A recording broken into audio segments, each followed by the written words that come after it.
phlogiston is what happens in the sun. But what the Greeks were looking at was this sense that, there's an intimate connection between ecology and economy. And so if you honor the processes that go on in the ecology as the top predator, as the most powerful species on the planet, the most dominant, with an extremely evolved brain and frontal cortex, the supreme primate that we are, then we're going to be mindful of how we cultivate the earth and how we deal with the waste products of our activities.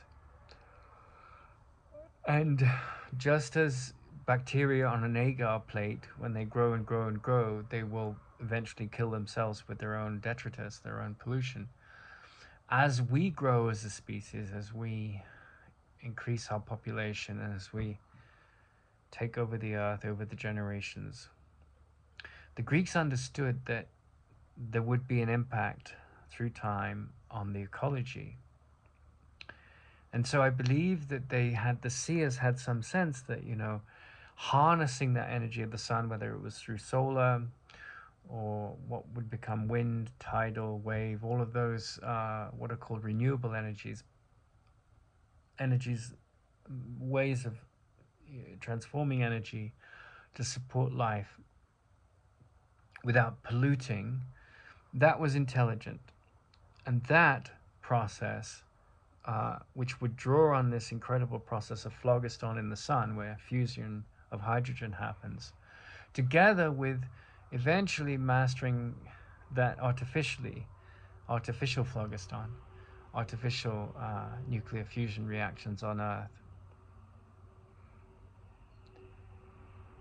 That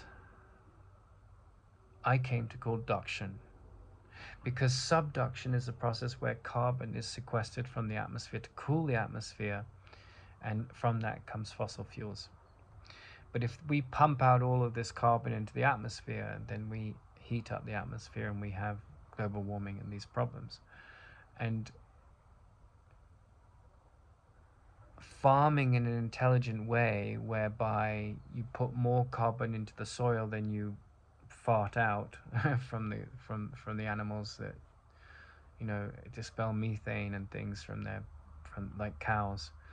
If you do farming in a regenerative and a holistic manner, then you don't mess up the homeostasis. And so I called that process of using energies that come from the sun, the power of the sun, or from mimicking the power of the sun in an artificial nuclear fusion reaction, duction. Because there's no use in science for this word duction. There's a use for the word subduction. Not that I've been able to find, I could be wrong. But if you look up duction, it's not, it's related to ductile, which is a feature of metals. And you sort of get the sense of walking the line, doing the right thing with your ecology. And religion means to walk the line back to your source, to go back to your source. Ligio is line. And so I had in my mid to late 40s this experience where a little bird, which is called in Latin the winter flowering reed, such a beautiful name for a bird, this beautiful, beguiling, rare subspecies, it came into the garden in the late afternoon, and it had a little red ring around its eye. And I just had this feeling, because it came so close to me as I sat on a seat. And it didn't have, like, I've watched birds throughout my life, and I've never seen, like, literally for